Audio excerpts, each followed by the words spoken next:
generated from insurance and other member programs directly support its ongoing representation in Washington. Let OIDA show you why it makes sense to trust your insurance to the organization that's dedicated to your trucking business. Call OOIDA at 800-444-5791.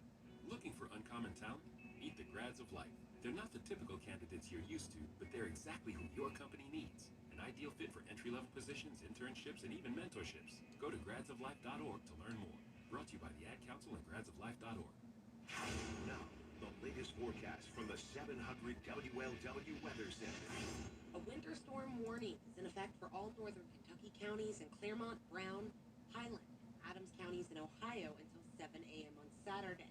We'll see 18 overnight, and then that snowfall is likely to start in the afternoon, carrying into Friday night. Accumulations in the greater Cincinnati area of 1 to 2 inches, and even less to the north, while northern Kentucky and eastern Ohio counties are looking at anywhere from 3 to 10 inches.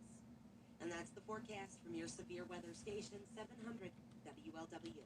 Radar is all clear this hour. Weather service of Lucas Oil and Travel Centers of America. Currently 20 degrees at your severe weather station. Our next update at 1:30. I'm Charles Van Sant, News Radio 700 WLW. News on air. News on demand. 700WLW.com.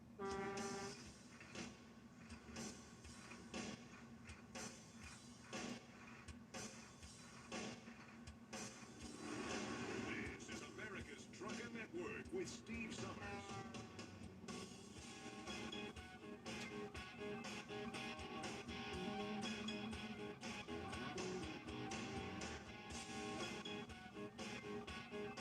Okay, welcome back on a Friday, TGIF set for the weekend. Okay, ready or not, here it comes. Weather update, a service of Lucas Oil. Maximize performance out of your diesel this winter with Lucas Anti-Gel, available at TA and Petro stopping centers. So aside from the snow, the blizzard for the eastern seaboard, a lot of folks are going to be dealing with ice accretions, enough to bring down trees and power lines. And when you look at some of the forecast high temperatures, even areas like Paducah, Kentucky, it's supposed to top out about 31. So you're going to be right there on the borderline. Nashville is in line. Areas from just east of Memphis through Nashville, down into the Huntsville, Alabama area, and on up into parts of Kentucky, south central, southeastern areas. One agency produces a report saying it's a problem. Another agency produces a report saying, oh, no, it won't be a problem. And really what it boils down to is that there is some indication that it was, well, the people of Flint don't really vote. They don't have a lot of money. No one's going to notice. This is going to save us some money. Yeah, who cares? And some things like that. Similar things have been done over the last 100 years or more with all white people in the area. With some of these corporate mining towns going, hey, they're disenfranchised, they don't vote, they don't have a lot of money, no one's going to care. So, hang on a second here. The phone now decided to start yapping at me. So the thing is with some of this stuff, I disagree with Minister where it's a racial thing. I do think, though, a lot of it is an economic thing. And, a lot of it is people are trying to really what it boils down to, you've got some people who are trying to figure out how to save money. They're being penny wise and pound foolish because they're like, hey, this is going to save let's say $500,000 a year or whatever the number is. But they don't stop to think of, okay, well, that's assuming everything goes right. Are we in the trucking industry? Probably know better than anybody else how often does things go right. Can make a lifetime of difference. Learn the signs at autismspeaks.org/signs. Brought to you by Autism Speaks and the Ad Council.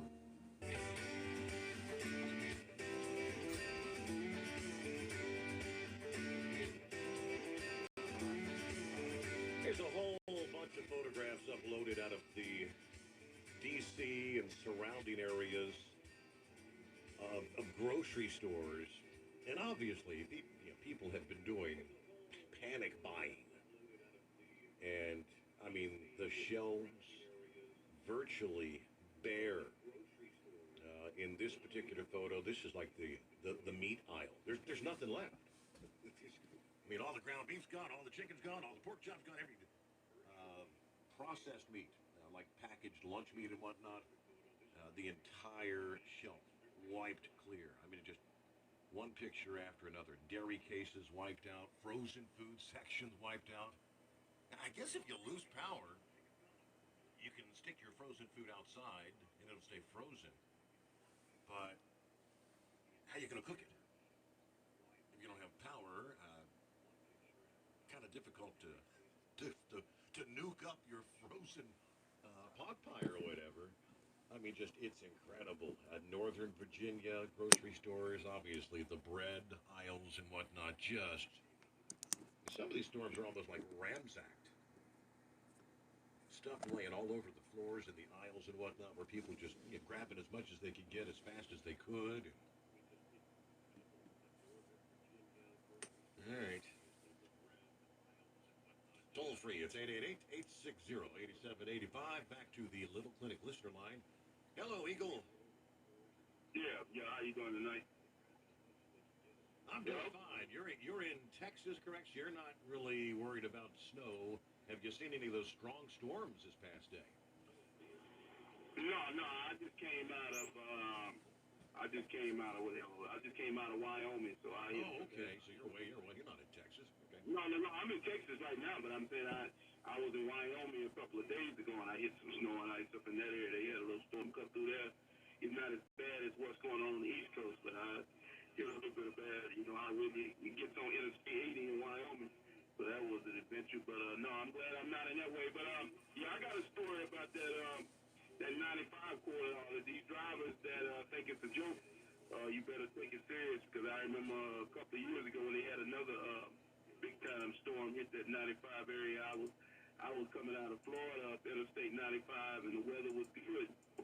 It was like 50 or 60 or 70 degrees, and I thought the weatherman was joking around. But by the time I got to the top of South Carolina, heading into North Carolina, into Virginia, I wasn't laughing anymore. By the time I got up to Washington, D.C., it was a complete blizzard. I went from, wearing shorts and t-shirts into a blizzard.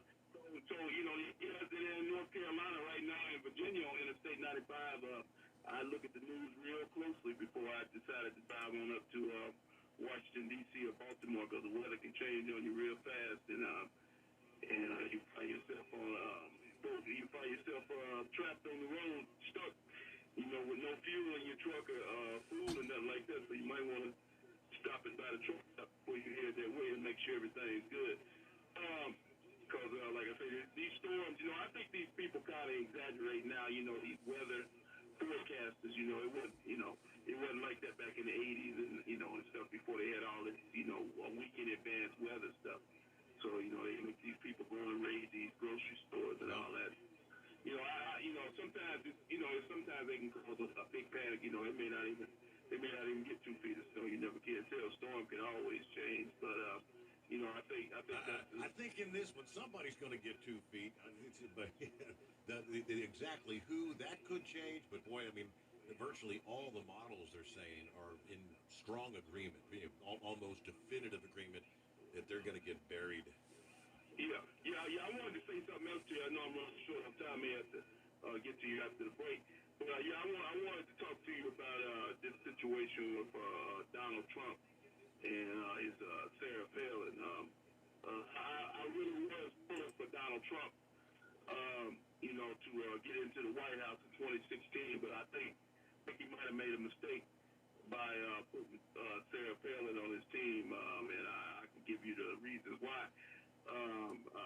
Sarah Palin, I don't think that she doesn't formulate good with the women. A lot of women don't like Sarah Palin. I think he's going to lose a lot of female votes by hold right there. I don't know if it's going to be a good or a bad.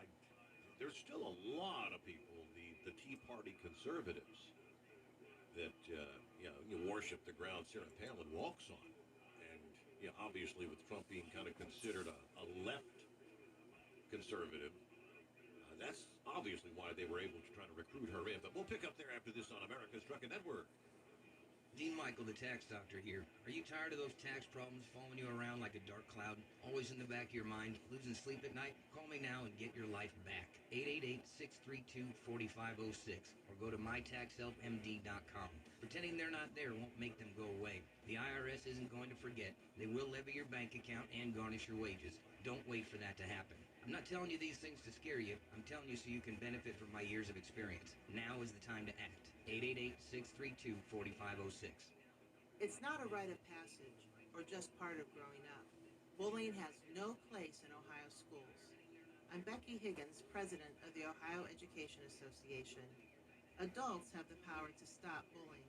It's up to us as educators, as parents, as adults to stand up on behalf of bullied kids. Take the pledge to be that adult at nea.org/bullyfree. A message from the Ohio Education Association. On the hour at 30 past, and when news breaks, 700WLW.com. Good morning. This is the 1:30 report. I'm Charles Van Sant. Forecast from the 700 WLW Weather Center. Winter storm warning in effect for all of northern Kentucky and Claremont, Brown, Highland, Adams counties in Ohio until 7 a.m. Saturday. Clouds for the overnight, though, a low of 18 for Friday. Snowfall starting in the afternoon. The morning drive ought to be pretty good. And it'll be carrying into Friday night. Accumulations in the greater Cincinnati area, 1 to 2 inches, even less to the north, so Dayton lucks out. Northern Kentucky, eastern Ohio counties looking at anywhere from 3 to 10 inches. We'll see a high on Friday near 32. Partly sunny Saturday, a high of 31. Mostly sunny on Sunday, high 35. It's 20 degrees at your severe weather station, News Radio 700 WLW. Here are the big stories you'll be talking about on the big one. Tri-State gears up for snow. Kentucky Governor Matt Bevin closing all state offices for today. Kentucky road crews reporting at 6 a.m. So we have 1 to 3 inches in the forecast for the metro area. Much more as you head out towards Maysville. And that snow here in the metro area won't begin until late afternoon or early evening. So the morning commute's fine. The homebound commute could be slick. Fox 19 Chief Meteorologist Steve Horstmeyer. A much different story. South, southeast, and east of the Cincinnati metro area where heavy snow could fall much of the day. If you're traveling in those rural areas, it could be very slow going, if not impossible to drive at times throughout the day, into the night, into Saturday afternoon. And a reminder, you can get complete, updated school delays and closings at 700WLW.com. Search closings. With a severe winter storm working its way toward the mid-Atlantic, Philadelphia bracing for anywhere from 12 to 18 inches of snow. Snow plows and salt trucks out in force throughout the weekend. At a Thursday news conference, Philadelphia Mayor Jim Kenney told his people that they should help their neighbors and look out for each other. I would love for all of this to be wrong and the sun comes out on Saturday and, it's 65, but that's probably not going to happen. So let's prepare for the worst, hope for the best, and be prepared for whatever comes. The Ohio Supreme Court stays the sentencing for former juvenile court judge Tracy Hunter. That means Hunter will not be going to jail today. That was the original day that her sentence was set. She still faces 6 months for unlawful interest in a public contract, but she's allowed to be free during the appeals. Other charges against Hunter were dropped on Tuesday this week. And in college basketball last night, in a game you heard here on the big one, UC over Memphis, 76-72. I'm Charles Van Sant. Our next update at 2 o'clock. Breaking news anytime at 700WLW.com. News on demand. iHeartRadio online on your smartphone, iPad, and